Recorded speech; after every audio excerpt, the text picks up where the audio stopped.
বিষয়টা। সে যে দলিল দিতে তারটা যে ভুল, বলতে পারেন ভুল, কিন্তু প্রমাণ করে দিতে অনেক মুশকিল আছে।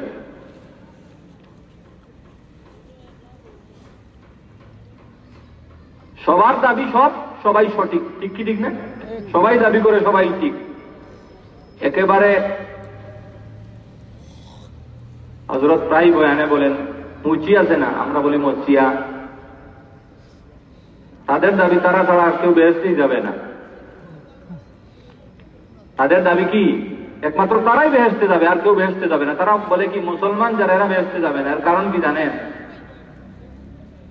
তাদের দলিল হইল, এরা আল্লাহ কোন প্রাণীকে মারলে তারা খায় না, নিজে মারিয়া খায়। একটা গরু যদি এমনি মারা যায়, আপনারা খাবেন? নিজে জবাই করলে খান। আর আল্লাহ মারলে খায় না, নিজে মারিয়া খায়। কত বড় জালিমেরা! তা যুক্তি কি একেবারে খারাপ নাকি? যুক্তি তো মোটামুটি ঠিক আছে না? যুক্তি সবার কাছে আছে, দলিল আছে সবার কাছে, কিন্তু দলিল সঠিক না ওটিকে এটা বুঝতে হবে।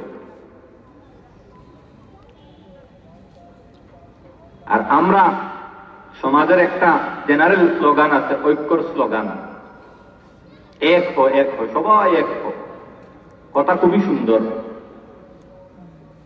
কথা খুবই সুন্দর। এটা কোরআনের কথা, হাদিসের কথা, সবাই এক হবেন। কিন্তু যারা অনৈক্য সৃষ্টি করে তারাই এই স্লোগান দেয়। এই স্লোগান কারা দেয়? যারা অনৈক্য সৃষ্টি করে। এক হইতে হইলে একটা নীতির উপরে এক হইতে হবে, একটা জিনিসের উপরে হইতে হবে না, একটা বিষয়ের উপর সবাই এক হইতে হবে না। যার যেদিকে মনে হয় চললাম, এভাবে এক হওয়া যায় নাকি? এক হইতে হইলে তো সবাই একটা কথার উপরে আসতে হবে। কিসের উপরে এক হব?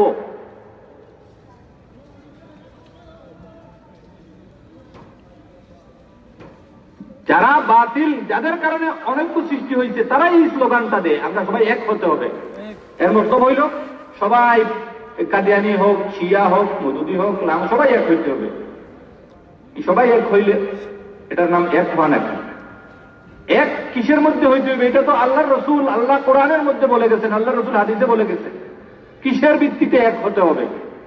প্রথমে দেখতে হবে দুই হইছে কোন কারণে। দুই হওয়ার কারণ দূর না করলে কিভাবে এক হবে? সাহাবায়ে কেরাম, আল্লাহ রসুল দুনিয়া থেকে যাওয়ার পরে, আল্লাহ রসুলের সময়, সাহাবায়ে কেরামের সময় সবাই ইমানের ব্যাপারে একই বিষয়ের উপর, ইমানের ব্যাপারে কোনো ইখতিলাফ ছিল না সাহাবায়ে কেরামের মাঝে। সবাই একই ইমানের উপর ছিলেন। যখন সাহাবায়ে কেরামের ইমান থেকে কোনো মানুষ সরছে, তখন দুই হইছে। সাহাবায়ে কেরামের জমানায় খাওয়ারিজ বাহির হইছে, রাওয়াফিজ। এরা সাহাবায়ে কেরামের যে ইমান ছিল, তারা নতুন থিওরি, নতুন নীতি পেশ করছে। তখন ইখতিলাফ হইছে, বিরোধ হইছে। সাহাবায়ে কেরাম খাওয়ারিজের বিরোধিতা করছেন, রাওয়াফিজের বিরোধিতা করছেন। তখন দুই পার্ট হয়ে গেছে, তিন পার্ট হয়ে গেছে। এখন ওই ইখতিলাফের বিরোধের দায় কার উপর বর্তাবে? সাহাবায়ে কেরামের উপর না খাওয়ারিজ রাওয়াফিজদের উপর? আমার কথা কি আপনারা বুঝতেছেন না? আমরা তো উল্টা দোষ বর্তাই। সব যুগেই আহলে হক যারা, এই অভিযোগ, এই দোষ তাদের কাজেই বর্তায়, যে তারা আহলে হক উলামায়ে কেরাম যারা আছেন, হক্কানি উলামায়ে কেরাম যারা আছেন, আহলুস সুন্নাত ওয়াল জামাতের অনুসারী যে সমস্ত মানুষ আছেন, এরাই নাকি শুধু ইখতিলাফ সৃষ্টি করে। কিভাবে?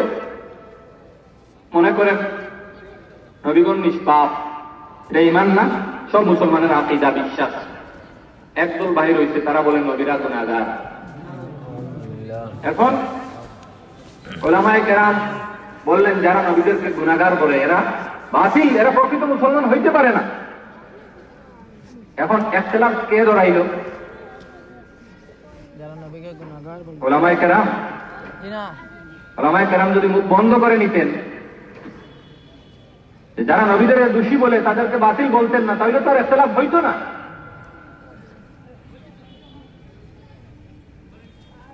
ইখতিলাফ কে ধরাইল? সমাজে আপনি দেখেন সবাই দোষ কাদের উপরে দেয়? হক্কানি উলামায়ে কেরাম যারা বাতিলদের দোষ, বাতিলদের গুমরাহিগুলো মানুষের সামনে তুলে ধরেন, এদের কাঁধে দোষ পড়তায়। এরা শুধু ইখতিলাফ করেন, এরা ফিতনা ছড়ান, এরা বিরোধ সৃষ্টি করে। অথচ সাহাবায়ে কেরাম যে নীতির উপরে ছিলেন ওই নীতিতে সবাই থাকলে তো ইখতিলাফ হইতো না। ওই নীতি থেকে সরার কারণেই ইখতিলাফ হয়েছে। কারণ সরল কারা, যারা সরছে তাদের উপর আমরা দোষ দিই না, দোষ দিই কার উপর? যে সমস্ত হক্কানি উলামায়ে কেরাম সাহাবায়ে কেরামের নীতির উপরে অটল আছেন এবং যারা নীতি থেকে সরছে তাদের পরিচয় মানুষের সামনে তুলে ধরেন, আমরা তাদের উপর দোষ করছি। সব যুগেই আহলে হক উলামায়ে কেরামের কাঁধে এই দোষ চাপানো হয় যে ওনারা শুধু ইখতিলাফ করেন। ওনারা কি করেন? ইখতিলাফটা আসলে হইতে করতে গিয়ে সাহাবায়ে কেরামের নীতি থেকে সরার কারণে। তো এখন সবার দাবি কিন্তু সবাই সঠিক, কেউ বলবে না সে বাতিল। কোরআনে আছে ইহুদিরা বলে তারা ছাড়া আর কেউ বেহেশতে যাবে না, না তারা যারা খ্রিস্টান আছে তারা বলে তারা ছাড়া আর কেউ বেহেশতে যাবে না। দাবি হিসাবে তো সবাই কি সঠিক। আর এখন আরেক স্লোগান আইছে, ধর্ম সবই আল্লাহর পক্ষ থেকে, সবই ঠিক, সবাই আল্লাহকে মানে। কেউ ভগবান বলে, কেউ আল্লাহ বলে, কেউ গড বলে, কেউ আরো অন্য নাম দেয়, কিন্তু সবাই আল্লাহকে মানে, সবাই আল্লাহর পথে চলে। কেউ সোজা যায়, কেউ একটু ঘুরিয়ে যায়। আল্লাহ জন্মগত ভাবে তো কাউকে বলে নাই উনি হিন্দু উনি মুসলমান। যদি শুধু মুসলমান সঠিক হইতো তাহলে তো আল্লাহ শিল মারিয়া দিতেন মুসলমান। এবার ওনার এই যে ইয়েটা ফর্মুলার নীতি, এই থিওরিটা পৃথিবীতে এখন খুব বেশি চলতেছে, বিশেষ করে আধুনিক শিক্ষিত যারা আছে মুক্তমনা, তাদের কাছে এই নীতি সবাই সঠিক, সব সঠিক। সবার দাবি সবাই সঠিক, কিন্তু সবাই দাবি করলে তো আর সঠিক হবে না। সঠিক অঠিকের মাপকাঠি এটা আল্লাহ এবং আল্লাহর রসুল বলে দিতে হবে।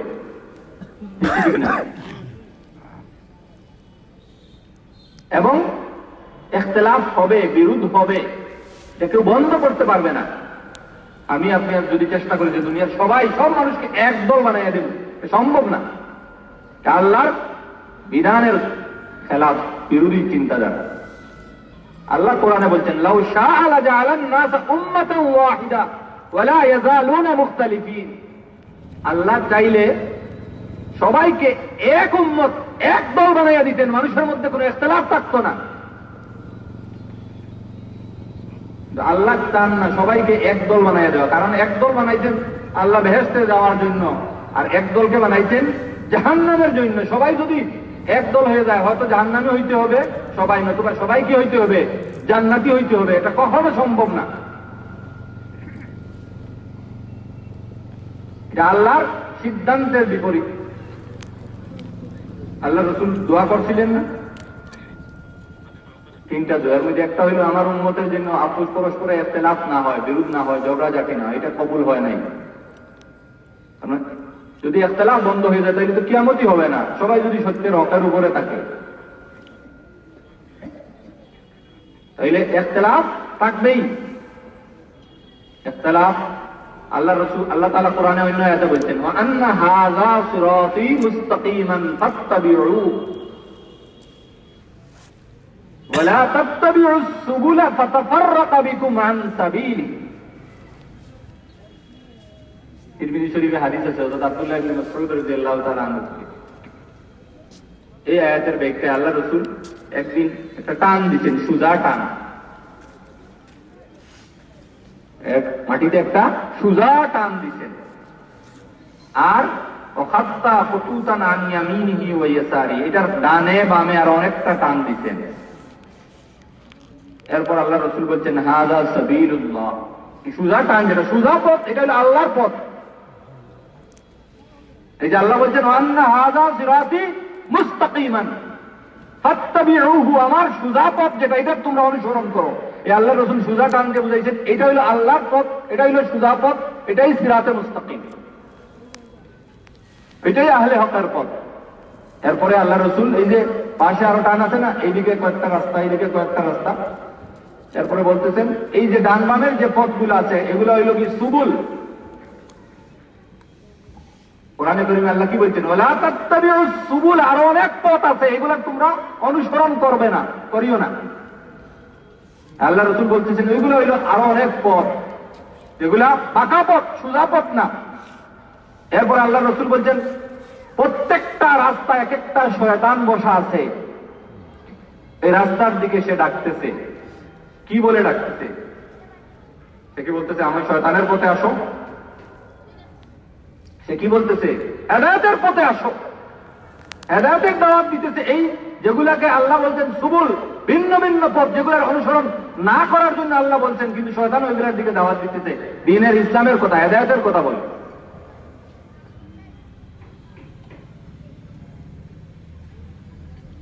তাহলে কি বোঝা গেল? পথ অনেক পথ থাকবে, অনেক দল থাকবে, দল একটা বানানো কারো পক্ষে সম্ভব না। এই প্রশ্নটাই হইল একবারে অবান্তর, একটা ভিত্তিহীন প্রশ্ন, একটা বেকুবির প্রশ্ন। এত দল আমরা কোন দিকে যাব? এই প্রশ্ন যদি আপনি বুঝার জন্য করেন, এর উত্তর আছে। বেশিরভাগ মানুষ এটা আপত্তির জন্য করে, কাউকে মানবে না। আমরা কোন দিকে যাবো? আমরা কাউকে মানি না। উনি এদিকে বলে, এই হুজুর এদিকে বলে, ওই হুজুর ওইদিকে বলে।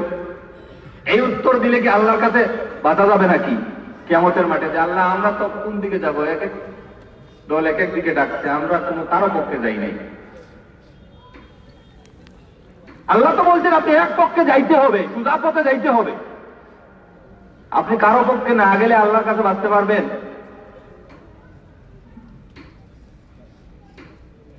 হাদিস, এই হাদিস আমরা সবাই জানি। আমরা বলি হুজুররা মুল্লারা 73 দলে বিভক্ত হবে, বলি না? মুল্লাদের কয় দল হবে?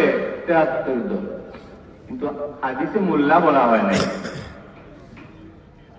হাদিসে বলা হয়েছে সাতাফতারিকু উম্মতি আলা 73 মিল্লাহ।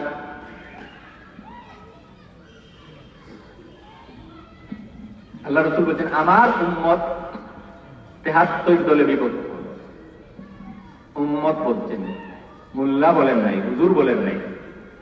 কি বলছেন? আমার উম্মত 73 দলে বিভক্ত হবে। এই উম্মত কারা? যারা আল্লাহর রসুলকে রসুল বলে মানছে, আল্লাহকে আল্লাহ বলে মানে, কোরআন মানে, সবকিছু যারা মানে দাবি করে, এদেরকে বলা হয়েছে এরা 73 দল হবে। অনেকে এই হাদিসের অর্থ ভুল অর্থ উঠায় দেয়, এই 73 দল ইহুদি, খ্রিস্টান, হিন্দু সবাই মিলে 73 দল। এটা ভুল।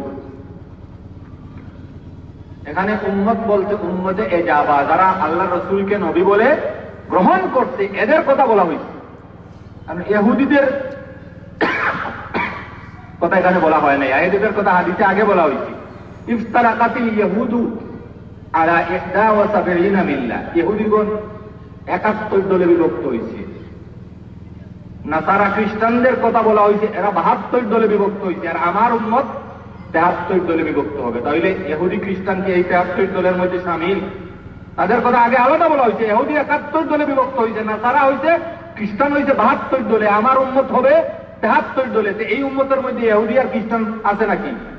যারা আল্লাহ রসুলকে রসুল বলে, নবী বলে স্বীকার করে, মানছে, এদের মধ্যে 73 দল হবে।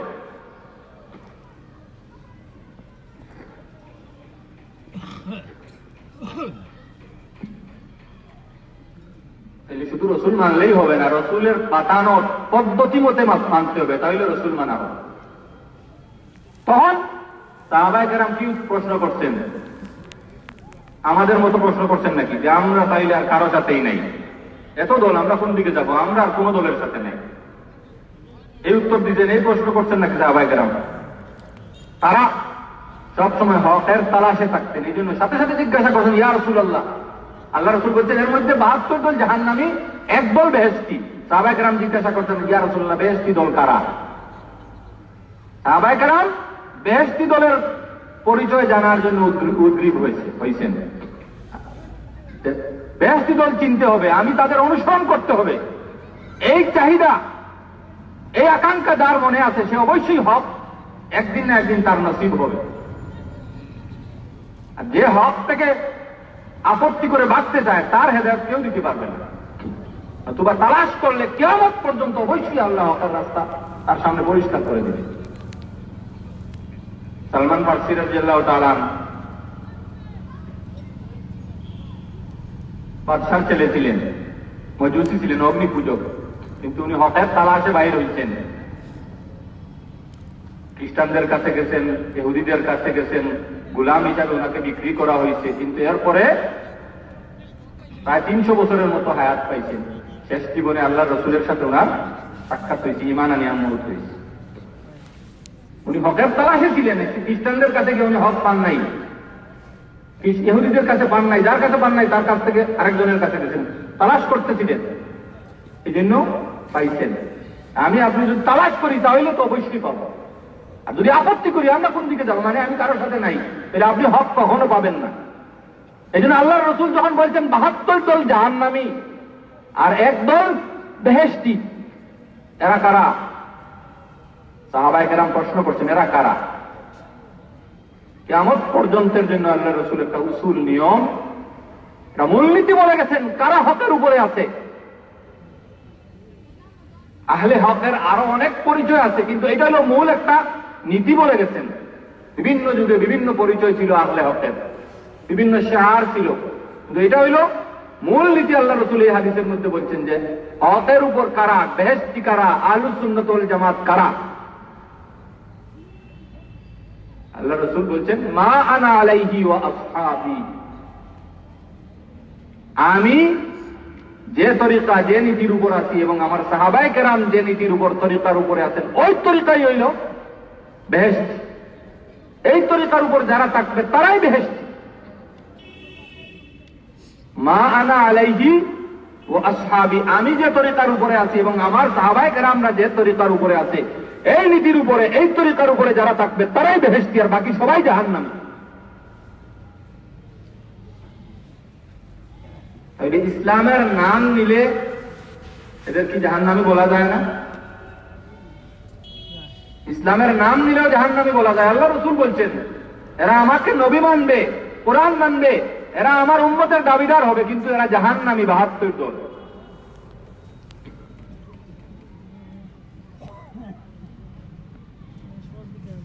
তাহলে মূলনীতি কি পাইলাম?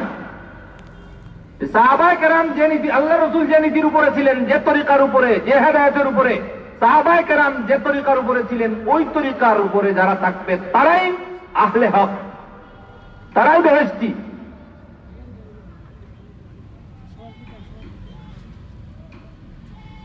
এখানে এই যে 72 দলের কথা বলা হয়েছে জাহান্নামী আর 1 দল বেহেশতি, এই যে দল হবে এটা আকীদার ভিত্তিতে। ইখতিলাফ 2 ধরনের আছে। একটা ইখতিলাফ বিরোধ হইল আকীদার ক্ষেত্রে, মূলনীতির ক্ষেত্রে, ঈমানের ক্ষেত্রে, আর আরেক ইখতিলাফ আছে মাসাইলের ক্ষেত্রে, ফুরুআতের ক্ষেত্রে, শাখাগত মাসআলায়। এই 2 ইখতিলাফকে বাতিলরা একসাথে করে ফেলে।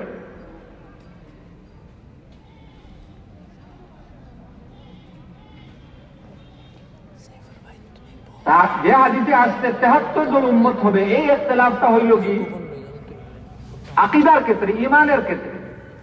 আকীদার ক্ষেত্রে 1 দল সত্যের উপরে, হকের উপরে। আকীদার ক্ষেত্রে কোনো ভিন্নতা নাই, আকীদা সবার একই, ঈমান সবার সমান, একই ঈমান।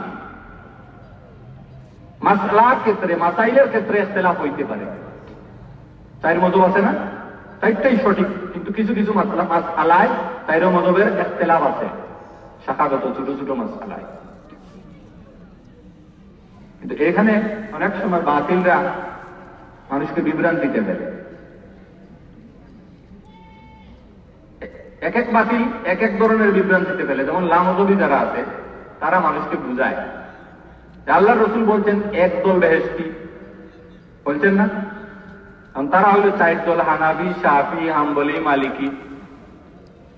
তাহলে যে হাদিসে বলা হয়েছে 1 দল বেহেশতি, এরা তো 4 দল, তাহলে এই হাদিস অনুযায়ী এরা তো কি বেহেশতি না? 4টা মযহব না, 4 মযহব 4টাই সঠিক। তারা বলে হাদিসে তো আল্লাহ রসুল বলছেন 1 দল বেহেশতি, এরা 4 দল। আমার কথা কি বোঝা যাইতেছে? মানুষকে বিভ্রান্তিতে ফেলে। তারা বলবে কি আমরাই সঠিক, আমরা হইলে আহলে হাদিস, 1 দল। আসলে তো তারা, তাদের মধ্যে শত শত দল আছে, ওইদিকে আমি যাইতেছি। কিন্তু এখানে দুঃখটা কোন জায়গায় দিতেছে?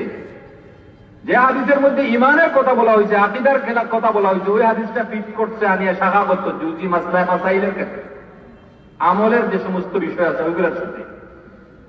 যে হাদিসে বলা হয়েছে 73 দল হবে আমার উম্মত, এটা আকীদার ক্ষেত্রে, ইমানের ক্ষেত্রে 73 দল হবে, নীতি 73টা নীতি হবে, এর মধ্যে 72টা নীতি জাহান্নামী, একটা নীতি বেহেশত। আর এখানে যে ইখতিলাফ হয়েছে ওইটা হলো শাখাগত ইখতিলাফ, মযহবের ব্যাপারে যে ইখতিলাফ গুলো, এগুলো মাসলা মাসাইলের ইখতিলাফ, এটা ইমানের বিষয় না। নামাজের সুন্নতের ব্যাপারে, মুস্তাহাবের ব্যাপারে, বুঝে আসছে কথা, ওইগুলোর ব্যাপারে ইখতিলাফ আছে। এই ইখতিলাফকে হাদিসে রহমত বলা হয়েছে, ও ইখতিলাফুল উলামায়ে রাহমাতুন, এই ইখতিলাফ হইল রহমত। এই ইখতিলাফ সাহাবায়ে কেরামের যুগেও ছিল, মাসাইলের ইখতিলাফ সাহাবায়ে কেরামের যুগেও ছিল, কারণ দলিলের মধ্যে ইখতিলাফ আছে। আল্লাহর রাসূল থেকে দুই ধরনের হাদিস আছে, এই জন্য দুই ইমাম দুইটা নিছেন, দুই হাদিসকে গ্রহণ করছেন ওনার নীতির ভিত্তিতে। বর্তমানে লামদবিরা যেরকম গ্রহণ করে ওই রকম না, তারা তো একটা হাদিস পাইছে, আমল করছে। যেমন এক লামদবিকে আমরা প্রশ্ন করলাম যে আপনি কিভাবে আমল করেন, সে বললো আমি হাদিস থেকে আমল করি। আমরা জিজ্ঞাসা করলাম, আচ্ছা আপনি তো রুকুতে যাওয়ার সময় হাত উঠান, রবে আদায় করেন, রুকু থেকে উঠার সময় উঠান, এটা কেন করেন? সে বললো আমি হাদিসে পাইছি, ইবনে উমরের হাদিসে আছে। আমরা প্রশ্ন করলাম এর বিপরীত হাদিস ইবনে মাসউদ রাদিয়াল্লাহু তাআলা আনহুর হাদিস আছে যে আল্লাহ রাসূল শুধু প্রথমে হাত উঠাইতেন, যেভাবে আমরা নামাজ পড়ি। ওই হাদিসও সহিহ, এই হাদিসও সহিহ। এই হাদিসে আসছে প্রথমে উঠাইতেন, আর কখনো উঠাইতেন না। ইবনে উমরের হাদিসে আছে রুকুতে যাইতে উঠাইতেন, রুকু থেকে উঠতে উঠাইতেন। তাকে জিজ্ঞাসা করলাম আপনি ইবনে উমরের হাদিস গ্রহণ করলেন, আর আব্দুল্লাহ ইবনে মাসউদ রাদিয়াল্লাহু তাআলা আনহুর হাদিস ছাড়লেন কেন? এটাও তো সহিহ হাদিস। সে বলল ওইটা আমার ভালো লাগে, ইবনে উমরের হাদিসটা আমার ভালো লাগে। এই ভালো লাগলে যদি হাদিস গ্রহণ করা হয়, এটা শরীয়তের উপর আমল করা হয় নাকি? উলামায়ে কেরাম মুজতাহিদিন যারা মাযহাবের ইমামগণ একটা হাদিস গ্রহণ করছেন, ওনার কুরআন হাদিসের আলোকে মূলনীতি আছে ওনাদের, এই নীতির আলোকে কোনটা গ্রহণ করতে হবে, কোনটা ছাড়তে হবে। কখনো একটা হাদিস এক ইমামের কাছে মনসুখ হয়ে গেছে, ওইটা রহিত হয়ে গেছে, এই জন্য উনি ওটাকে ছাড়ছেন। বুঝে আসছে কথা? আরো বিভিন্ন কারণ আছে। উনি ওনার মূলনীতির ভিত্তিতে, কোরআন হাদিসের আলোকে মূলনীতি আছে, ওই আলোকে ছাড়ছেন, নিজের ইচ্ছা না, ভালো লাগছে এই কারণে না। সে বলতেছে কি ভালো লাগছে এই জন্য ছাড়ছি, আর ভালো লাগছে এই জন্য আমল করছি, এটা শরীয়তের উপর আমল না। তাহলে ইখতিলাফ যেটা হইল মাসলা মাসাইলের ইখতিলাফ, যে ইখতিলাফকে রহমত বলা হয়েছে, ওই ইখতিলাফকে নিয়ে ভিট করছে কোনটার সাথে? ইমানের ইখতিলাফের সাথে। সাহাবায়ে কেরামের যুগের সমস্ত সাহাবায়ে কেরাম ইমানের ক্ষেত্রে এক বিশ্বাসের বিশ্বাসী ছিলেন, কোন ইখতিলাফ ছিল না। এই জন্য আল্লাহ রাসূল কি বলছেন, মানা আলাইহি ওয়া আসহাবি, সমস্ত সাহাবায়ে কেরাম, আমার সাহাবায়ে কেরাম এবং আমি যে নীতির উপরে আছি ওই নীতিটাই হইল বেহেশতি। কিন্তু মাসলা মাসাইলের ক্ষেত্রে সাহাবায়ে কেরামের মধ্যেও ইখতিলাফ ছিল। বুঝে আসছে কথা? তারা মানুষকে বিভ্রান্তিতে কিভাবে ফেলে? ওই মাসলা মাসাইলের ওইটা নিয়ে ঠিক করে কার সাথে? আকীদার সাথে। আবার আরেক দল আছে এর উল্টো দলিল দেয়, যেমন সাইদি সাহেবের এক বয়ান শুনছেন, উনি বলতেছেন আলিয়া মাঠে বয়ান করছেন। আমাদের দেশে একদল আছে যারা মৌদুদী সাহেবকে গুমরা বলে, দিনদিক বলে, অথচ দেখেন ইমাম শাফি সাহেব, আবু হানিফা সাহেবের কত ইখতিলাফ ছিল, কেউ কাউকে বিরুদ্ধে বলেন নাই, একজন আরেকজনকে সম্মান করতেন।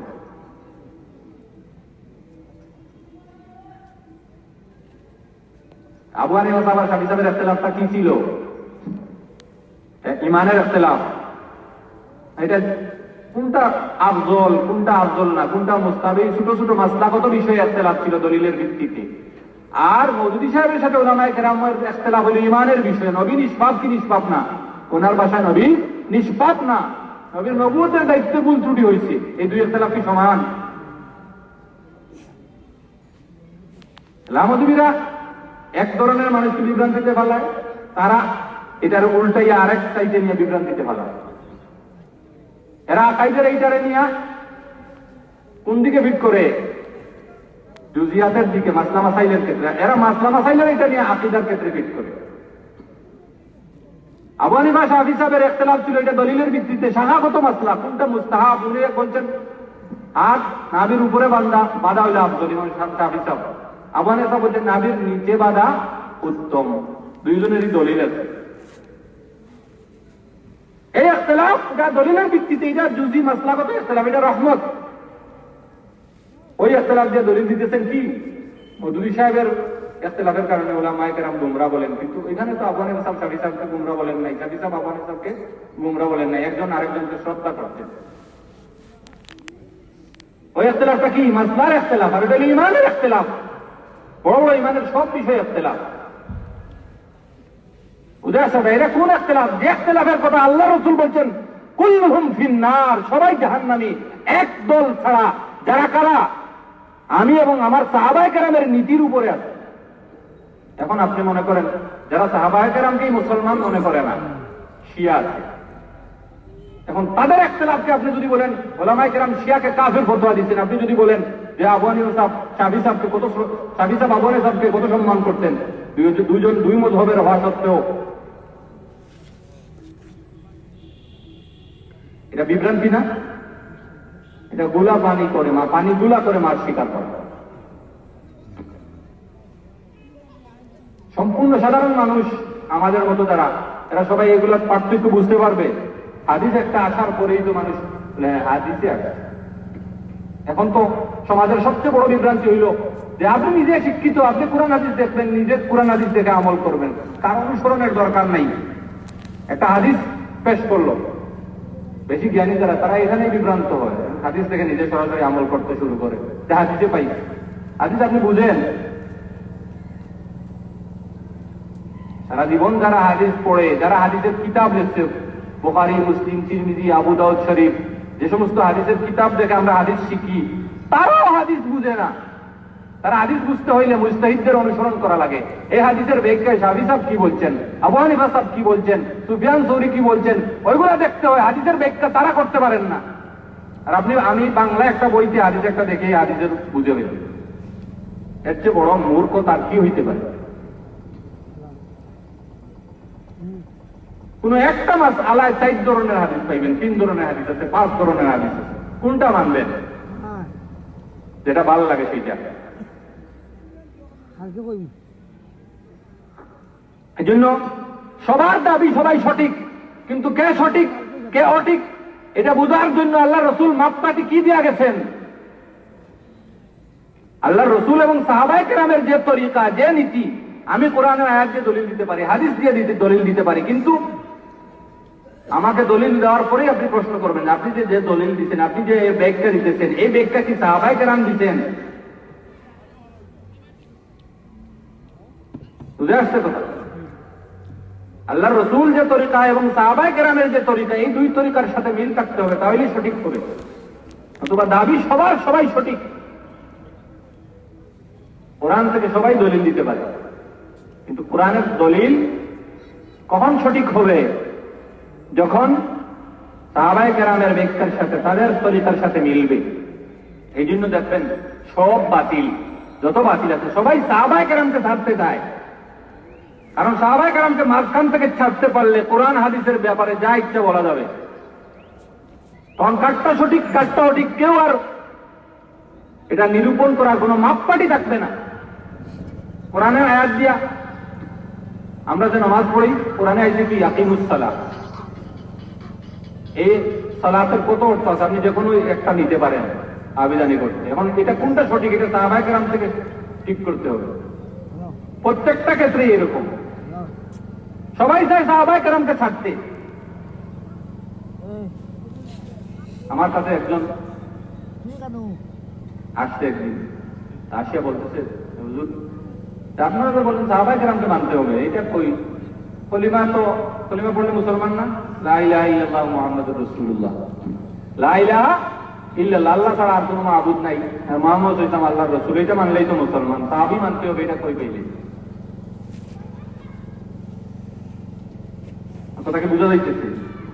প্রশ্ন তো ঠিক আছে না? তার কথা তো ঠিকই আছে। কলিমা পড়লে যখন মুসলমান হয়ে যায়, আপনারা যখন কাউকে মুসলমান বানান, হিন্দুকে কি পড়াইয়া মুসলমান বানান? লা ইলাহা ইল্লাল্লাহ মুহাম্মাদুর রাসূলুল্লাহ, সে মুসলমান হয়ে গেছে।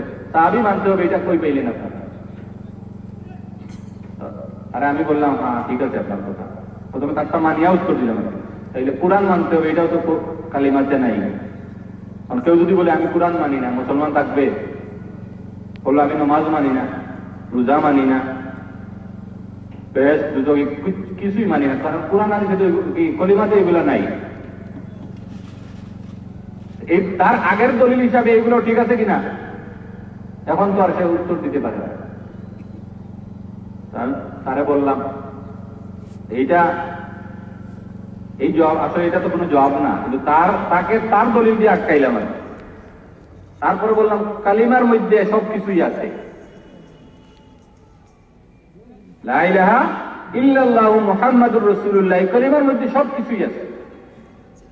আল্লাহ ছাড়া কোনো মাবুদ নাই, আর মুহাম্মদ ইসলাম আল্লাহর রাসূল। এর অর্থ কি? আল্লাহরে মাবুদ মানলাম, আল্লাহ যেগুলো বলছেন এগুলো মানবো না? আল্লাহ কোরআনে যেগুলো বলছেন, আল্লাহর রাসূল যেগুলো হাদিসের মধ্যে বলছেন, ওগুলো মানলে না কলিমা মানা হইল? কোরআন হাদিসে তো ভর্তি সাহাবায়ে কেরামকে অনুসরণ করার জন্য। সাহাবায়ে কেরামকে যারা অনুসরণ করবে তারাই হেদায়েতের উপর আছে। এদেরকে মানলে তো কালিমা মানা হইল, কোরআন মানা হইল।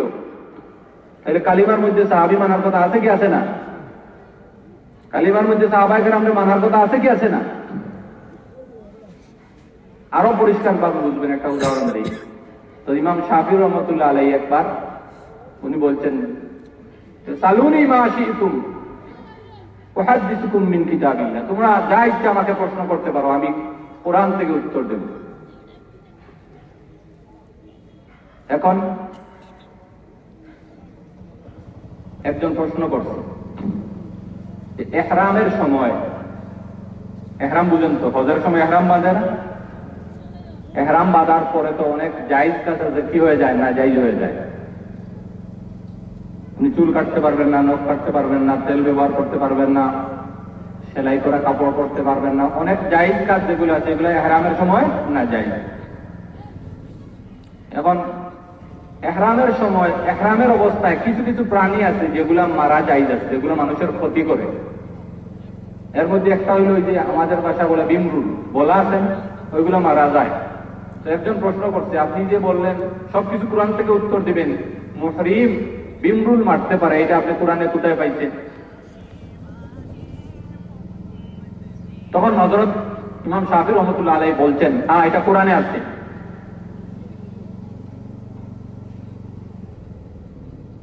কোরআনে আল্লাহ বলছেন মা আতাকুমুর রাসূলু ফাখুযুহু ওয়া মা নাহাকুম আনহু ফান্তাহু। রাসূল সাল্লাল্লাহু আলাইহি ওয়াসাল্লাম, নবী তোমাদেরকে যা দেন, যেগুলো আদেশ করেন এগুলো গ্রহণ করো, আর নবী যা থেকে নিষেধ করেন এগুলা থেকে বিরত থাকো। তাইলে আল্লাহর রাসূলের যেগুলা দেন এগুলা নেওয়ার জন্য কোরআনে বলা হয়েছে কি হয়েছে না? আল্লাহ রাসূল যেগুলা দিবেন এগুলা গ্রহণ করো, আর যেগুলা থেকে নিষেধ করেন এগুলা থেকে বিরত থাকো। তাইলে বোঝা গেল কি কোরআন বলতেছে রাসূলের কথা মানার জন্য। রাসূল বলছেন ইত্তাদু বিল্লাযাইনি বাদি আবু বকর ওয়া উমর, আমার পরে তোমরা আবু বকর এবং ওমরের অনুসরণ করবে। কোরআন বলছেন রাসূলকে মানার জন্য, রাসূল বলছেন আবু বকর এবং ওমরকে অনুসরণ করার জন্য। আর ওমর রাদিয়াল্লাহু তাআলা আনহু উনি বলছেন লিল মুহরিমি কাতুজ জুমবুর, ইহরামের অবস্থায় মুহরিম ইহরামের অবস্থায় এই বিমরুল মারতে পারবে। তো ওমর বলছেন ওই বিমরুল মারা জায়েজ আছে ইহরামের অবস্থায়। আল্লাহর রাসূল বলছেন ওমরের কথা মানার জন্য, আর আল্লাহ বলছেন আল্লাহর রাসূলের কথা মানার জন্য। তাইলে ওমরকে মানলে আল্লাহর রাসূলকে মানা হইল, রাসূলকে মানলে কোরআন মানা হইল, কোরআন মানলে আল্লাহ মানা হইল। তাইলে ওমরকে মানার কথা কোরআনে আছে কি নাই? আমার কথা কি বুঝে আসছে? বাতিলদের দলিল যেগুলা যে সবগুলা এরকম বিভ্রান্তিমূলক। আমরা যারা হক্কানি উলামায়ে কেরামের কাছ থেকে দলিল না বুঝে নিজে সরাসরি কোরআন বোঝা শুরু করে দেয়, এরাই বিভ্রান্তিতে পড়ে। আপনারা দলিল দিবে আল্লাহ রাসূল বলেন তারাকতু ফীকুম আমরাইন লান তাযিল্লু মা তামাসসাকতুম বিহিমা কিতাবাল্লাহি ওয়া সুন্নতি। আল্লাহ রাসূল বিদায় হয়ে বলছেন আমি তোমাদের জন্য দুইটা জিনিস রেখে যাচ্ছি, একটা হইল কি কোরআন, আর একটা হইল আমার সুন্নাত হাদিস। এই দুইটা আঁকড়াইয়া ধরলে তোমরা আর গুমরাহ হবে না। আল্লাহ রাসূল বিদায় হয়ে বলে গেছেন কোরআন এবং হাদিসকে আঁকড়ে ধরার জন্য, কোরআন এবং সুন্নাহকে আঁকড়ে ধরার জন্য আপনারা সাহাবী মানার কথা কই পাইলেন? পীর মানার কথা কই পাইলেন? মজহব মানার কথা কই পাইলেন?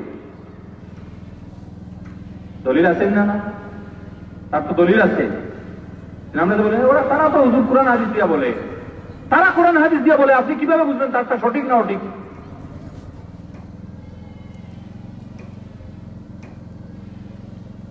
বুঝে আসছে কথা? তার ব্যাখ্যাটা দেখেন সাহাবায়ে কেরামের ব্যাখ্যার সাথে মিলে কিনা, তার আমল সাহাবায়ে কেরামের আমলের সাথে মিল আছে কিনা। সে সাহাবায়ে কেরামের তরিকার উপর চলে না, দলিল আবার কোরআন হাদিস দিয়া দেয়। আমার কথা কি বোঝা যাইতেছে? তাহলে কি বোঝা যাইবে? সে সঠিক। এখন কিন্তু পাশ্চাত্য থেকে এই চিন্তাধারাটা আমাদের মাথায় দেওয়ার প্রোগ্রাম চলতেছে। আমাদের দেশের সাধারণ মানুষ যারা আছেন সবাই আলেম বললে, হক্কানি আলিম বললে তাদের সামনে যে চিত্রটা ফুটে, এটা কোনটা? মাথায় পাগড়ি আছে, লম্বা দাড়ি আছে, সুন্নতি লেবাস আছে, নামাজ পড়েন, সবসময় কি দিনের উপর চলেন, এদের চিত্র সামনে আসে কিনা? আপনি বাইরে যান, বিভিন্ন দেশে আছে, অনেকে গল্প করে দেয়, ফুটবল খেলাইতেছে, হাফ প্যান্ট পরে ফুটবল খেলাইতেছে, আজান হইছে, মসজিদে আসিয়া ওইখানে কাপড় রাখা আছে, পড়ছে, দাড়ি লাগাইছে, নামাজ পড়ে আবার ফুটবল খেলে চলে গেছে। অনেক দেশে এদেরকেও আলেম বলা হয়। এই আলেমের যে চিত্র, আলেম খালি শুধু কোরআন হাদিস পড়লেই হয়েছে,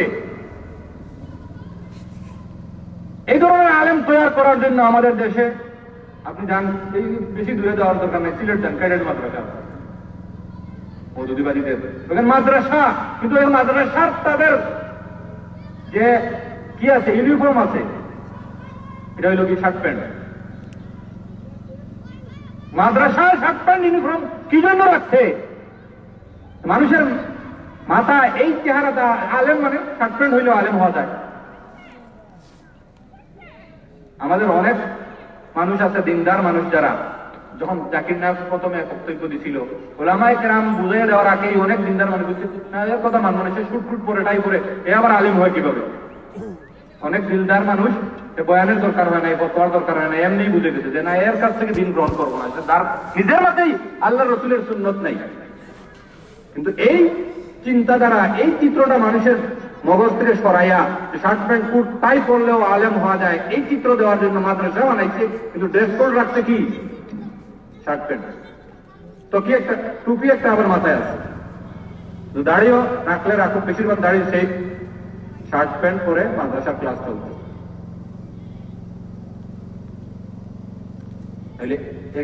এরপরে যদি আমি বুঝি না, আমার কে বুঝাইয়া দেবে? আমার কথা কি বোঝা যাইতেছে? পরিষ্কার হয়েছে বিষয়টাকে? বোঝা যাইতেছে? দাবি সবাই করে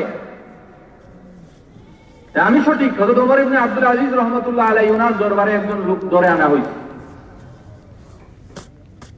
সে তকদির মানে না, তকদির অস্বীকার করে। আগে একটা গ্রুপ গেছে কদরিয়া, তাদেরকে কদরিয়া বলা হয়তো, তারা তকদির মানে না। তারে ওমর ইবনে আব্দুল আজিজ রহমাতুল্লাহ আলাইহি যখন প্রশ্ন করছেন, তুমি তকদির কেন অস্বীকার করো? সে কোরআনের আয়াত দিয়ে দলিল দিছে। কি দিয়ে দলিল দিছে? কোরআনের আয়াত দিয়ে দলিল দিছে। তখন ওমর ইবনে আব্দুল আজিজ রহমাতুল্লাহ আলাইহি তাকে যে কথা বলছেন, এই কথাই কিয়ামত পর্যন্ত সবার জন্য একটা আদর্শ। ওমর ইবনে আব্দুল আজিজ রহমাতুল্লাহ আলাইহি বলছেন, লাকাদ কারাউ মিনহু মা কারাতুম ওয়া আলিমু মিনহু মা জাহিলতুম। তুমি যে কোরআন পড়ছো, এই কোরআন সাহাবায়ে কেরামও পড়ছেন, কিন্তু সাহাবায়ে কেরাম কোরআন থেকে যে শিক্ষা গ্রহণ করছেন, তুমি ওই শিক্ষা গ্রহণ করো নাই, তুমি এর থেকে মূর্খ। তারা কোরআন পড়ার পরও তাকদীরে বিশ্বাস করতেন। সুতরাং তুমি যে কোরআনের দলিল দিতেছো, এটা কোরআনের দলিল না, এটা পড়তেছো কোরআন, দলিল তোমার মন গড়া দিতেছো, এটা গ্রহণযোগ্য না। কেউ যদি কোরআন হাদিস পড়ে সাহাবায়ে কেরামের নীতির উল্টো কোন নীতি পেশ করে, ওটা গ্রহণ করা যাবে না। কারণ কোরআন কার কাছে আসছে? আল্লাহর রসুলের কাছে। আল্লাহর রসুল ওই কোরআন কাদের বুঝাইয়া দিচ্ছেন? সাহাবায়ে কেরামকে বুঝাইয়া দিচ্ছেন। ওই সাহাবায়ে কেরামের যে বুঝ, যে নীতি, যে তরিকা ওইটাই হইল আল্লাহর রসুলের, আল্লাহর উপর পক্ষ থেকে আল্লাহর রসুলের উপর নাজিল হওয়া ওই ব্যাখ্যা, ওই অর্থ, ওই তরিকা। এর বিপরীত, এর উল্টা কেউ যদি কোনো ব্যাখ্যা পেশ করে, এটা গ্রহণ করা যাবে না, এটাই কোরআনের ব্যাখ্যা হবে না।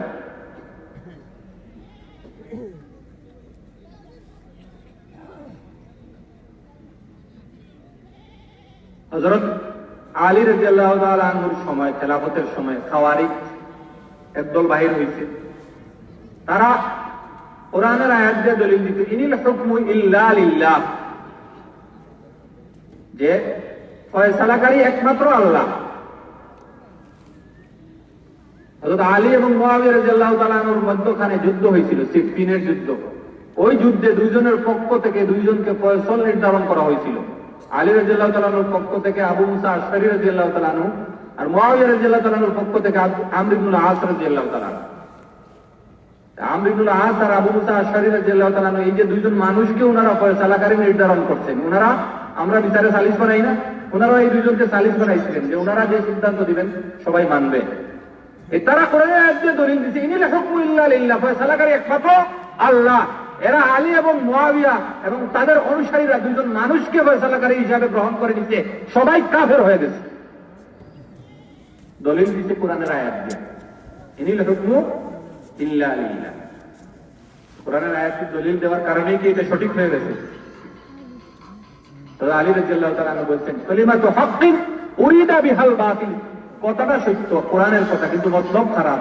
সে যে ব্যাখ্যা নিচে দিছে, এই ব্যাখ্যা সঠিক না। তো হযরত আলী রাদিয়াল্লাহু তাআলা আনহুর পক্ষ থেকে এই খাওয়ারিজদের সাথে মুনাজারায় গেছিলেন হযরত ইবনে আব্বাস রাদিয়াল্লাহু তাআলা আনহু, তাদেরকে বোঝানোর জন্য। যাওয়ার সময় হযরত আলী রাদিয়াল্লাহু তাআলা আনহু ওনাকে বলছিলেন যে তুমি কোরআনের আয়াত দিয়ে দলিল দিও না, তুমি কোরআনের আয়াত দিয়া না দলিল না দিয়ে হাদিস দিয়া দলিল দিবে। কারণ কোরআনের এক আয়াতের কত অর্থ আছে, যে যেদিকে চায় ওইদিকে নিতে পারে, কিন্তু এটার সঠিক ব্যাখ্যা কোনটা, সঠিক অর্থ কোনটা, এটা নিরূপণ হবে হাদিস দ্বারা। এই জন্য তুমি হাদিস দিয়া দলিল দিবা, তাহলে এটার আর কোনো তাদের মন গড়া অর্থ তারা নিতে পারবে না। বুঝে আসছে কথা? কোরআন দিয়ে দলিল দিলেই সঠিক হয় না। এই দলিল আল্লাহ রসুল সাহাবায়ে কেরামকে এর ব্যাখ্যা কি দিচ্ছেন এটা দেখতে হবে। এই জন্য সব বাতিলদের মূল টার্গেট হইলেন সাহাবায়ে কেরাম। সাহাবায়ে কেরামকে মাঝখান থেকে সরাইতে পারলেই সব শেষ। এই জন্য আমাদের দেশে শিয়ারা তো আছেই, যাদের কথা আগে বললাম না, এরা বলে খাওয়ারিজরা আগে বলছে, এরপরে শিয়ারা, শিয়া চেনেন তো, বর্তমানে ইসনা আশারিয়া শিয়া 12 ইমামে বিশ্বাসী শিয়া আছে ইরানের যারা ক্ষমতায় আছে, এদের তো অনেকে মুসলমান মনে করে, এরা মুসলমান না, শিয়া আলাদা ধর্মই। এরা সব সাহাবায়ে কেরামকে কাফির বলে। আউযুবিল্লাহি মিন যালিক। 4 জন বা 5 জন সাহাবী পরে সবাইকে কাফের বলে। শুধু কাফের বলে না, সাহাবায়ে কেরামকে গালিগালাজ করা এটা তাদের ধর্মে ইবাদত, সওয়াবের কাজ। তাদের কিতাবে তো অনেক পড়ছি আমরাও, কিন্তু আমরা সরাসরিও দেখছি। আমরা গেছিলাম এই কুলাউড়া আছে না, নবাব বাড়ি, ওইখানে তাদের মহররমের সময় তারা ইয়ে করে না, এই মহরম ওইগুলো দেখতে, যে শোষককে দেখে আসে। আমরা গেছি যখন, দেখলাম ওরা নামাজ পড়তেছে, নামাজের সময় আমরা আল্লাহ করলে একবার হাত তুলি না, এরা এরকম 3 বার করে। আমরাও জানি না, আমরা বুঝতে পারি না। মাদ্রাসায় আসার পরে আমরা মুফতি সাহেবকে জিজ্ঞাসা করলাম, তারা দেখলাম এরকম নামাজ পড়ে। হুজুরে বললেন এটা তাদের কিতাবে লেখা আছে। প্রথমবার বলে আবু বকর কাফের, দ্বিতীয়বার বলে উমর কাফের, তৃতীয়বার বলে ওসমান কাফের। নামাজে খাওয়ার সময় 3 বার এদেরকে কাফের বলার পরে নামাজের তাহরিমা বাজে। এদের নাম হইল শিয়া। অনেক আছে, অনেক মানুষ আছে যারা শিয়াদের দালালি করে। এরা বলে না শিয়া কাফের বলা ঠিক নেই, সব শিয়া কাফের না, ধোঁকা দেয় মানুষকে। এখন দুনিয়াতে যে শিয়া আছে সবগুলোই হয় ইসনা আশারিয়া শিয়া আছে, এরপরে আরো কয়েকটা, এর বাকিগুলো আরো মারাত্মক। আগাখানি শিয়া আছে, আরো কয়েক প্রকারের শিয়া আছে, সবগুলাই কাফের। ওইটা ওই সাহাবায়ে কেরামের যুগে এক দলকে বলা হতো শিয়ানে আলী, আলী রাদিয়াল্লাহু তাআলা আনহু দলের। আলী রাদিয়াল্লাহু তাআলা আনহু বেশি মহব্বত করতো, এদেরকেও শিয়া বলা হইতো। এরা ওই আকীদা বিশ্বাসী ছিল না। শিয়ার মানে হইলো দল, পার্টি। এই অর্থে একদলকে বলা হইতো, কিতাবে এদের কথা বলা হইতো এরা কাফের না। এই ওই 1400 বছর আগের এটা আমি এখন বিক্রয় করি, সব শিয়া কাফের না। শিয়া কাফের বললেই ওই হুজুরদের শরীরে আগুন ধরে যায়। অথচ আপনি দেখেন এখন দুনিয়াতে আমেরিকা মুসলমানদের এত ক্ষতি করতেছে না, যা করতেছে শিয়ারা। সিরিয়ায় দেখেন লক্ষ লক্ষ কোটি মুসলমান শহীদ হয়ে গেছে শিয়ারা মাঝে, বাতার আল্লাহ শিয়া। এরা মুসলমানদেরকে তারা মারতেছে শিয়ারা। আমেরিকার সাদ্দামকে ওটাই শিয়াদের হাতে ক্ষমতা দিচ্ছে। লেবানন, আপনি লিবিয়া, ইরানের অবস্থা বড় ভয়াবহ, লম্বা হয়ে যাবে কথা। যারা সাহাবায়ে কেরামকে কাফের বলে, এরা কি সাহাবায়ে কেরামের তরিকার উপরে আছে নাকি? এরপরে আপনি যদি বলেন তারা ইসলামের কথা তো বলে, আর যাই হোক ইসলামের কথা তো বলে, ইসলামের কথা বললেই হয়ে যায়, নামাজ পড়লেই মুসলমান হয়ে যায়। অথচ এই খাওয়ারিজদের কথা আল্লাহ রসুল বলছেন যে এরা এত বেশি নামাজ পড়তো, সাহাবায়ে কেরামকে আল্লাহ রসুল বলছেন এদের নামাজের সাথে সামনে তোমাদের নামাজকে তোমরা তুচ্ছ মনে করবে। তাকসিরু সালাতাকুম মা সালাতিহিম ওয়া সিয়ামাকুম মা সিয়ামিহিম, এরা তোমাদের চাইতেও বেশি রোজা রাখবে। কিন্তু আল্লাহ রসুল বলতেছেন কি, ইয়ামরুকুনা মিনাদ দ্বীন কামা ইয়ামরুকুস সাহমু মিনার রামিয়া, দ্বীনের কোনো লেশ মাত্র এদের মধ্যে থাকবে না।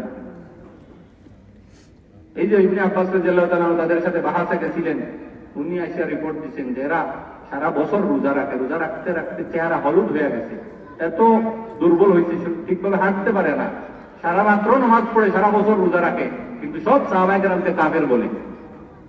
এই নামাজ আর রোজা কোনো কাজে আসবে? আমরা এখানে অনেক সময় দুঃখায় পড়ে যাই, তারা তো নামাজ পড়ে, এরা তো কোরআনের কথা বলে। একটা আহলে কিবলা যারা কাবার দিকে নামাজ পড়ে, এদেরকে নাকি কাজে বলা যায় না।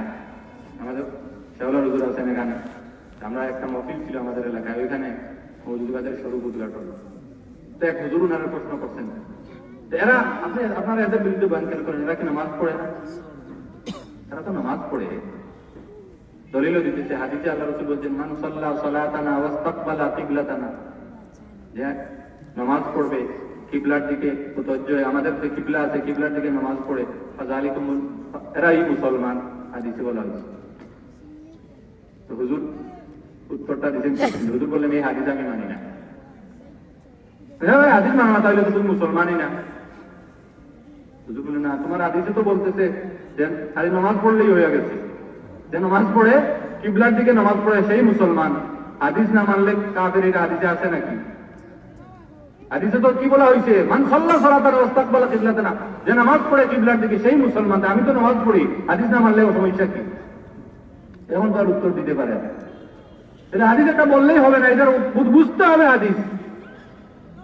এই যে তারা কি বললাম না, বলে কি আল্লাহ রসুল বলছেন কোরআন মানার জন্য আর হাদিস মানার জন্য। কোরআন আর হাদিস মানার জন্য আল্লাহ রসুল তো বলছেন, আর কোরআন আর হাদিসকে বলতেছে সাহাবা মানার জন্য, মযহাব মানার জন্য, উলামায়ে কেরামকে মানার জন্য। এটা না মানলে কি কোরআন হাদিস মানা হয়? তো আপনার কাছে তো আসে হাদিস পেশ করবে। আল্লাহ রসুল বলছেন বিদায় হয়তো দুইটা জিনিস মানার জন্য, কোরআন আর হাদিস। আপনারা উলামায়ে কেরাম মানতে হবে, পীর মানতে হবে, মযহাব মানতে হবে, সাহাবায়ে কেরাম মানতে হবে। এটা কই পাইছেন? দলিল যেটা দিতেছে, দলিল তো ঠিক আছে, কিন্তু যে দলিলের যে ব্যাখ্যা দিতেছে এটা কি ঠিক?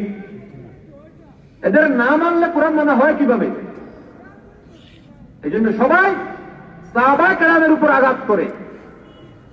আল্লাহ রসুল যাদের তরিকাকে হক বলছেন, তারা বলে এদের অনুসরণ করা যাবে না। আল্লাহ রসুল বলছেন যাদের অনুসরণ করলে বেহেশতি, তারা বলবে এদেরকে অনুসরণ করা যাবে না, এদেরকে ফিক্সের মাপকাঠি মানা যায় না।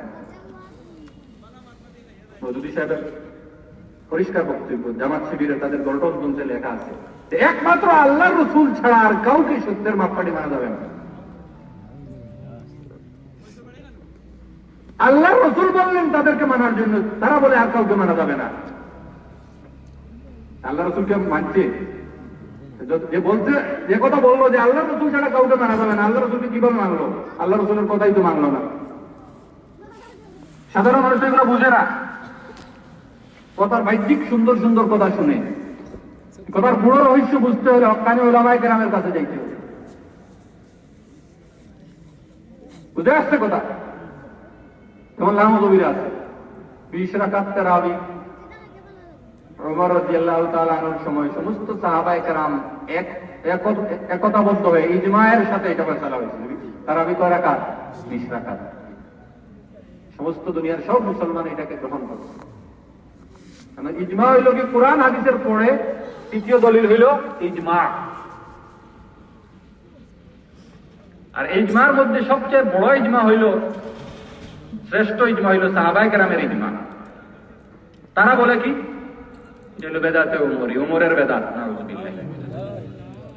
আল্লাহর রাসূল কি বললেন? ইক্তাদু, আগে হাদিস বললাম না, ইক্তাদু বিল্লাযিনা বাদি আবু বকর, আমার পরে আবু বকর উমরের অনুসরণ করো। অন্য হাদিসে বলছেন আলাইকুম বিসুন্নতি ওয়া সুন্নাতিল খুলাফায়ে রাশিদিন, আমার সুন্নতকে আঁকড়াইয়া ধরো। খুলাফায়ে রাশিদিন আবু বকর, ওমর, উসমান, আলী এদের সুন্নতকেও আঁকড়াইয়া ধরো, আল্লাহর রাসূল বলছেন। আর তারা বলে এটা বেদাত। এরপর আপনি যদি বলেন যে তারা হাদিস দিয়া বলে, আপনারা কে হেদায়েত চিনাইবে? হক আপনারা কে চিনাইবে? আল্লাহ কি সরাসরি এসে আসমান থেকে বলবেন? আল্লাহ রাসূল যেটাকে হকের মানদণ্ড নির্ধারণ করে গেছেন, তারা এদেরকে বেদাতি বলতেছে। জুমায় আমরা আজান দিই না? 2টা আজান হয় না? প্রথমে এক আজান আর খুতবার সময় আরেকটা আজান। প্রথমে জুমায় এক আজান ছিল খুতবার সময়। এরপরে উসমান রাদিয়াল্লাহু তাআলা লম্বা কথা লম্বা হয়ে যাবে। তিরমিজি শরীফে হাদিস আছে উসমান রাদিয়াল্লাহু তাআলা আনহুর সময় এই আমাদের প্রথম যে আযান, ওইটা উসমান রাদিয়াল্লাহু তাআলা আনহুর সময় সমস্ত সাহাবায়ে কেরাম ইজমা হয়েছে যে আরেকটা আযান তোমার এই যে প্রথম আযান, যেটা সাহাবায়ে কেরামের সময় ইজমা হয়েছে এই আযানের উপরে, এটা সুন্নাত। তারা বলে এটা উসমানের বেদাত।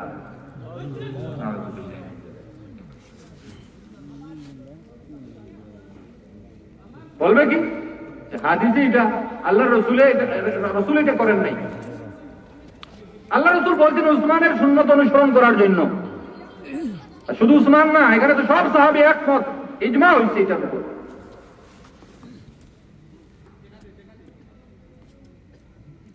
এই জন্য সবার টার্গেট হইল সাহাবায়ে কেরামের কলুষিত করা।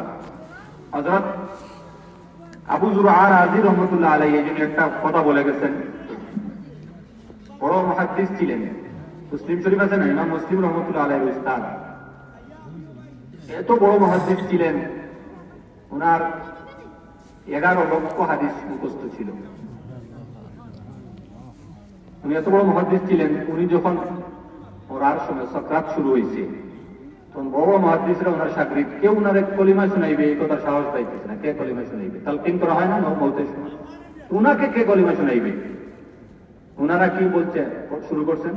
যে হাদিসে কলিমা শোনানোর কথা আসছে, মান কানা আখিরু কালামিহি লা ইলাহা ইল্লাল্লাহ দাখালাল জান্নাহ, যার শেষ কালাম লা ইলাহা ইল্লাল্লাহ হবে সে বেহেশতে প্রবেশ করবে। এই হাদিস নিয়ে আলোচনা শুরু করছেন। ওনার সামনে ওনার বইয়ে ওনাদের হাদিসের সনদের মধ্যে ত্রুটি হয়ে গেছে, ভুল হয়ে গেছে। হাদিসের সনদে ওনাদের ভুল হওয়ার কারণে ওনার সাকরাত ছুটে গেছে। উনি ওই হাদিসের শুদ্ধ সনদ পড়ছেন, এরপরে হাদিস পড়ছেন মান কানা আখিরু কালামিহি লা ইলাহা ইল্লাল্লাহ, এরপরে ওনার ইন্তেকাল হয়ে গেছে। এত বড় মুহাদ্দিস ছিলেন। তো উনি বলছেন যে কাউকে যদি দেখো তোমরা যে সাহাবার কোন সমালোচনা করতেছে, ইযা রাআইতার রাজুলা ইয়ানতাকিসু আহাদাম মিন আসহাবে রাসূলিল্লাহ ইসলাম ফা'লাম আন্নাহু জিনদিক, যদি কোনো মানুষকে, কোনো ব্যক্তিকে দেখো যে কোনো সাহাবীর সামান্য কোনো মন্দ চর্চা করতেছে, দোষ বর্ণনা করতেছে, সাহাবীকে ছোট বানাইতে চাইতেছে, তাইলে বুঝে নিবে ফা'লাম আন্নাহু জিনদিক, বুঝে নিবে সে জিনদিক, সে মুসলমান না। জিনদিক হইল যার ভিতরে কুফরি আর মুখে ইসলাম, মুখে ইসলামের কথা বলে আর ভিতরে কি ইসলামের দুশমনী। এটা আমার কথা না, আমাদের এই দেশের সবচেয়ে বড় আলেম বাইমপুরি রহমতুল্লাহ আলাইহি, মুশাহিদ বাইমপুরি রহমতুল্লাহ আলাইহি, ওনার কিতাব আছে ফাতহুল করিম ফি সিয়াসাতিন নবিয়্যিল আমিন, ওই কিতাবে উনি লিখছেন জিনদিক হইল যে মুখে ইসলামের কথা বলে ভিতরে ইসলামের দুশমনী কুফরি, হইল জিনদিক। আল্লাহ রাসূলের জমানায় যাদেরকে মুনাফিক বলা হইতো, এখন মুনাফিক বলা যাবে না, কিন্তু এরা হইল কারা? জিনদিক। যারা সাহাবায়ে কেরামের মন্দ চর্চা করে, সাহাবীকে ছোট বানাইতে চায়, সাহাবীর দুশ্চর্চা করে, সমালোচনা করে, এদেরকে কি মনে দেখেন এলেই বলবে, বুঝে নিবে এরা জিনদিক। কারণ কি? কারণ যেটা উনি বলতেছেন কোরআনও সঠিক, হক হাদিসও সঠিক। এই কোরআন এবং হাদিস আমাদের পর্যন্ত কারা পৌঁছাইছেন? আল্লাহ রসুল থেকে বলে আমরা সরাসরি পাইছি না, সাহাবায়ে কেরামের মাধ্যমে। উম্মত এবং নবীর মধ্যখানে পুল সেতু বলা হয় সাহাবায়ে কেরামকে। সাহাবায়ে কেরাম উম্মত এবং নবীর মাঝখানে একটা সেতুর মতো, পুলের মতো, ব্রিজের মতো। নবী পর্যন্ত পৌঁছতে হলে ওই পুল পাড়ি দিতে হবে। সাহাবায়ে কেরামকে ছেড়ে নবী পর্যন্ত পৌঁছা যাবে? তাইলে উনি বলতেছেন কোরআন সঠিক, হাদিস ও সুন্নাত সঠিক, কিন্তু এই কোরআন এবং হাদিস আমাদের পর্যন্ত পৌঁছাইছেন সাহাবায়ে কেরাম। এই কোরআন এবং সুন্নাত হাদিসের সাক্ষী হইলেন সাহাবায়ে কেরাম। আল্লাহ রসুলের উপর যে কোরআন নাজিল হইছে, এই কোরআনের সাক্ষী কারা? আমরা দেখছি না, সাহাবায়ে কেরাম। এই কোরআন আল্লাহ রসুলের উপর নাজিল হইছে, এই হাদিস আল্লাহ রসুল যে বলে গেছেন, এটার সাক্ষী হইলেন সাহাবায়ে কেরাম। এগুলো আমাদের পর্যন্ত পৌঁছাইছেন সাহাবায়ে কেরাম। যারা সাহাবায়ে কেরামের সমালোচনা করে, এদের আসল উদ্দেশ্য হইল কোরআন এবং সুন্নাহের, কোরআন এবং হাদিসের সাক্ষীদেরকে দুর্বল করা। সাক্ষী দুর্বল হইলে মামলা তেমনি শেষ। আপনি যদি মামলা করেন আর সাক্ষী দুর্বল হয়, মামলা জিততে পারবেন? তাহলে কোরআন এবং হাদিসের সাক্ষী যারা, এরা যদি দুর্বল হন, তাহলে কোরআন আর হাদিস কি সঠিক থাকবে না? কোরআন এবং হাদিসের মধ্যে দুর্বলতা আছে। তাহলে এদের আসল উদ্দেশ্য কোরআন এবং হাদিসের সাক্ষীদেরকে দুর্বল করার মাধ্যমে কোরআন এবং হাদিসকে দুর্বল করা। এই জন্য বলতেছেন এরা হলো জিন্দিক, হুম জানা দেখা, এরা জানা দেখা এবং সমালোচনা যারা, এদের সাথে বেশি মুনাসিব, সাহাবায়ে কেরামের সাথে না। কথাটা কি বুঝে আসছে? কি বলছেন উনি? যখনই কাউকে দেখবে যে কোন সাহাবীর সমালোচনা করতেছে, সাথে সাথে বুঝে যাবে এর কি আসলে মুসলমান না। যদিও রূপে মুসলমান হয়ে আসছে, মুসলমান হইলে সাহাবার সমালোচনা কেন করবে? সাহাবার সমালোচনা যারা করে, এদের আসল উদ্দেশ্য সাহাবী না নবী। হযরত খলিফা হারুনুর রশিদের সময় এক ব্যক্তিকে ধরে আনা হয়েছে যে সে হযরত উসমান রাদিয়াল্লাহু তাআলা আনহুর সমালোচনা করত। তো তাকে যখন ধরে আনা হয়েছে, তাকে খলিফা জিজ্ঞাসা করছেন, তুমি কেন উসমানের সমালোচনা করো? সে তার তো মৃত্যুদণ্ড রায় হয়ে গেছে, মারা যাবে যখন বুঝছে, তখন সে বলতেছে যে আমার আসল টার্গেট উসমান না, আমাদের আসল টার্গেট মুহাম্মদ সাল্লাল্লাহু আলাইহি ওয়াসাল্লাম। এই জন্য তারা টার্গেট করে, কেউ উসমানের সমালোচনা করে, কেউ মুআবিয়া রাদিয়াল্লাহু তাআলা আনহুর সমালোচনা করে, কেউ আবু বকর রাদিয়াল্লাহু তাআলা আনহুর করে, কেউ ওমরের করে। এর অর্থ কি দাঁড়াইল? আবু বকর মুহাম্মদের খুব বিশ্বস্ত মানুষ, কাছের, সবচেয়ে কাছের বন্ধু, উনিও খারাপ। এরপরে কাছের উমর, উনিও খারাপ। এরপরে ওনার সবচেয়ে বিশ্বস্ত লোককে উসমান, উনিও খারাপ। এরপরে ওনার সবচেয়ে বিশ্বস্ত লোক আলী, উনিও খারাপ। মুআবিয়াও খারাপ। যার সাথী সঙ্গী সবাই খারাপ হয়, এই লোকটি ভালো নাকি? কোন লোক যদি সব চুর বাটপার সাথে চলাফেরা করে, মানুষ কি তাকে ভালো বলবে নাকি? আমাদের গ্রাম্য ভাষায় বলে না, সঙ্গ দোষের লোহা জলে ভাসে, বলে না? আর আরেকটা কথা বলে, চুরের সাথে চললে চুর, চুরের লোকে চললে চুর, বলে না? আর পীরের সাথে চললে পীর। মুহাম্মদের সাথে যারাই আসিল সবাই খারাপ। আবার এরা তো আগে ভালো লোক ছিল, আবু বকর আগে ভালো লোক ছিলেন, উসমান সবচেয়ে ভালো লোক ছিলেন আরবের, কিন্তু মুহাম্মদের সাথে আসার পরে কি হয়ে গেছেন? আবু বকর, উমর, উসমান খারাপ না, আসলে মুহাম্মদ খারাপ। সে বলতেছে আমরা আসল উদ্দেশ্য উসমান, আবু বকর, উমর না, আমাদের আসল উদ্দেশ্য মুহাম্মদ। কিন্তু সমাজে মুহাম্মদকে সরাসরি যদি খারাপ বলি, মুসলমান আমাদের জিহ্বা ছিঁড়ে ফেলবে। এই জন্য কেউ বলে উসমান খারাপ, কেউ বলে আবু বকর খারাপ, কেউ বলে আলী খারাপ। এর অর্থ কি দাঁড়াইলো? যার সাথী সঙ্গী সবাই খারাপ, তাহলে সেও তো ভালো লোক না। এই জন্য যারা সাহাবায়ে কেরামকে দোষী বানানোর চেষ্টা করে, এদের আসল উদ্দেশ্য নবীকে দোষী বানানো।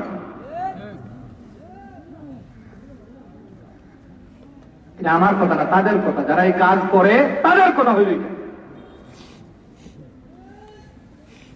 আমাদের সমাজে এরকম লোক আছেন, শিয়ারা তারা তো সরাসরি কাফের বলে, আপনি মধুবিবির কাছে যান, মুআবিয়া রাদিয়াল্লাহু তাআলা আনহু আলোচনা করেন, দেখবেন কি বলে। নাউযুবিল্লাহ, নাউযুবিল্লাহ, সরাসরি মুনাফিক বলে। আমাদের সাথে সরাসরি আলোচনা হয়েছে। মুআবিয়া নাকি সাহাবী না, উনি একজন মুনাফিক ছিলেন। নাউযুবিল্লাহ, নাউযুবিল্লাহ। কহিলে হোক কাতিবা হই, আল্লাহ রাসূলের শ্যালক ছিল, ওনার শালা। কত দোয়া আল্লাহ রাসূল ওনার জন্য করছেন, হাদিস আছে ওনার ব্যাপারে, শানায় তিরমিজি শরীফে আছে। আল্লাহুম্মা জাআলহু হাদিয়াম মাহদিয়ান ওয়াহদি বিহি। মুআবিয়া রাদিয়াল্লাহু তাআলার ব্যাপারে আল্লাহ রাসূল দোয়া করছেন, তিরমিজি শরীফের হাদিস। তো উনাকে হাদি, পথ প্রদর্শক, হেদায়েতকারী বানাইয়া দাও, হেদায়েত প্রাপ্ত বানাইয়া দাও, উনার মাধ্যমে মানুষকে হেদায়েত দান করো। আল্লাহর কাছে আল্লাহ রাসূল দোয়া করছেন। এই হাদিস থেকে সাহাবায়ে কেরাম কি বুঝছেন?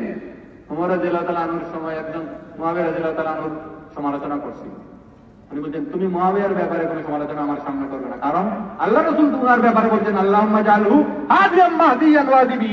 আল্লাহ রাসূল দোয়া করে গেছেন, সুতরাং মুআবিয়ার থেকে মুআবিয়ার সমালোচনা করা যাবে না। আল্লাহ রাসূল ওনার জন্য এই দোয়া করছেন, আল্লাহ রাসূলের দোয়া কি কবুল। তারা কি বলে? নাউযুবিল্লাহ, নাউযুবিল্লাহ, মুনাফিক ছিলেন। খেলাফত রাজতন্ত্র বই বাইর করেন, এখানে তো আছেই বেদাতি। বেদাতি স্থানে স্থানে বলতে উনি বেদাতি ছিলেন। উনি ওনার রাষ্ট্রীয় ফায়দার জন্য কোরআন এবং হাদিসের বিরোধিতা করছেন, অনেক বেদাত সৃষ্টি করছেন, সবগুলো মিথ্যা অপবাদ, কিন্তু অপবাদ দিয়ে একজন সাহাবীকে কলুষিত করছেন।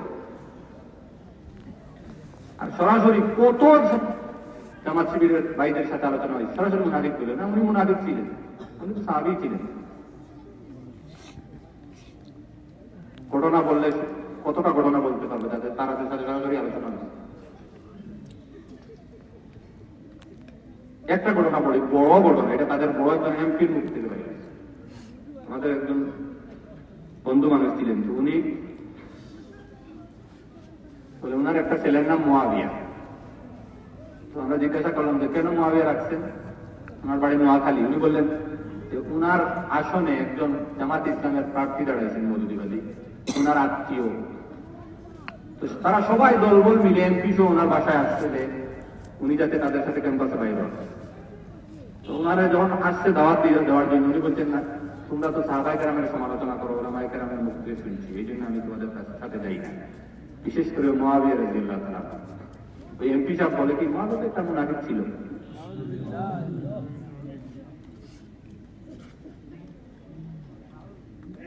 বুঝে আসছে কথা?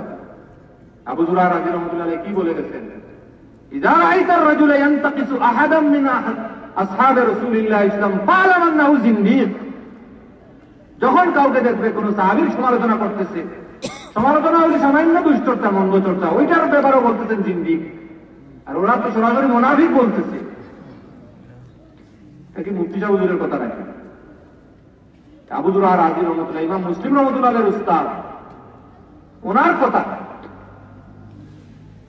আল ইসাবা হাফিজ ইবনে হাজার আসকালানী রাহমাতুল্লাহ আলাইহি ওই কিতাবের মুকদ্দিমায় এই কথা আনছেন।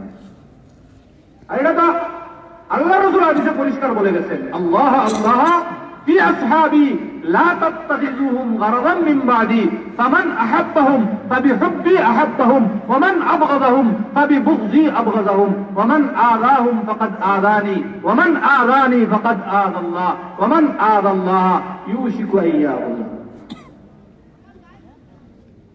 আল্লাহ রাসূল কি বলছেন? প্রথমে বলছেন আল্লাহ আল্লাহ ফি আসহাবি, আল্লাহকে ভয় করো, আল্লাহকে ভয় করো, তোমরা আমার সাহাবায়ে কেরামের সমালোচনা করিও না, সাহাবায়ে কেরামের দুশ্চর্চা করিও না, আমার পরে আমার সাহাবায়ে কেরামের দুশ্চর্চা করিও না। কে বলছেন? আল্লাহ রাসূল। এরপরে আল্লাহ রাসূল বলতেছেন, এটাই আসল কথা, তামান আহাব্বাহুম ফাবিহুব্বি আহাব্বাহুম। যারা সাহাবায়ে কেরামকে মহব্বত করে, এরা আসলে আমাকে মহব্বত করে, এই জন্য সাহাবায়ে কেরামকে মহব্বত করে। কাউকে মহব্বত করলে তার সমালোচনা করা যায়। আপনি যাকে ভালোবাসেন তার দোষ সঠিক করতে, তার মধ্যে দোষ থাকলেও তার দোষের আলোচনা আপনি পছন্দ করবেন না। কেউ কারো বাবার মধ্যে কোনো দোষ থাকলে কোনো ছেলে পছন্দ করবে বাবার দোষ আলোচনা করা? যদি আর দোষ থাকেও, কারণ কি? বাবার কাছে তার মহব্বত, বাবার সমালোচনা সে সহ্য করতে পারে না। আর মায়ের সমালোচনা সহ্য করতে পারবে? তাকে গালি দিলে অনেক সময় বরদাস্ত করে, কিন্তু বাবারে মারে গালি দিলে বরদাস্ত করতে পারে না। আল্লাহ রাসূল বলেন, যারা সাহাবায়ে কেরামকে ভালোবাসে এরা আসলে আমাকে ভালোবাসে, এই জন্য আমার সাহাবায়ে কেরামকে ভালোবাসে।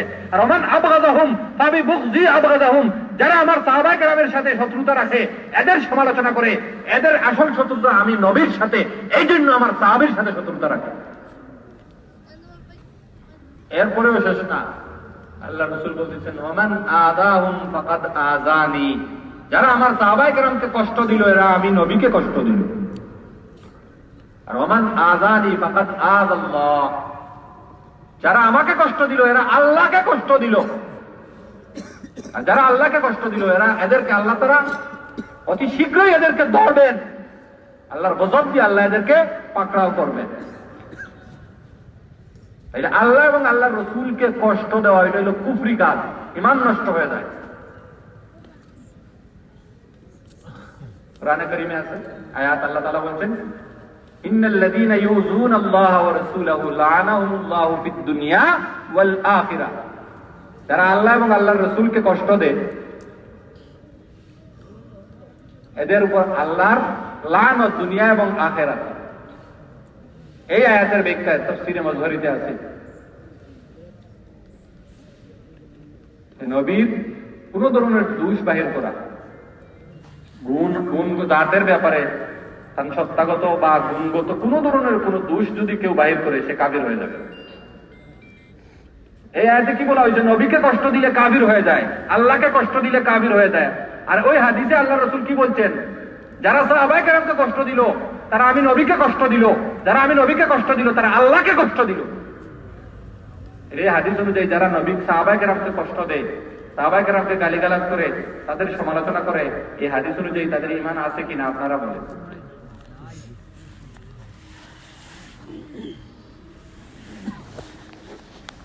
আমার কথা কি বুঝা যাচ্ছে? প্রথম কথা মনে আছে, সবার দাবি সবাই সঠিক,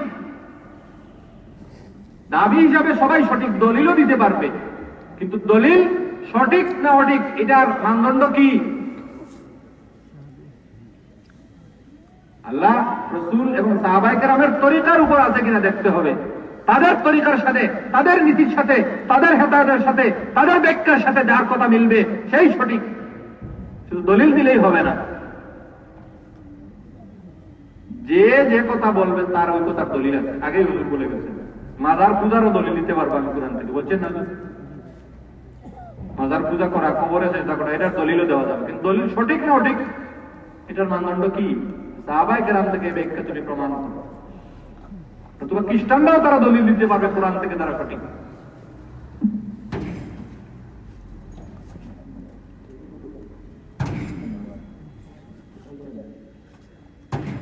আমার কথা কি বুঝা গেছে? যারা সাহাবায়ে কেরামের তরিকার উপর, নীতির উপর আছে এরাই সঠিক।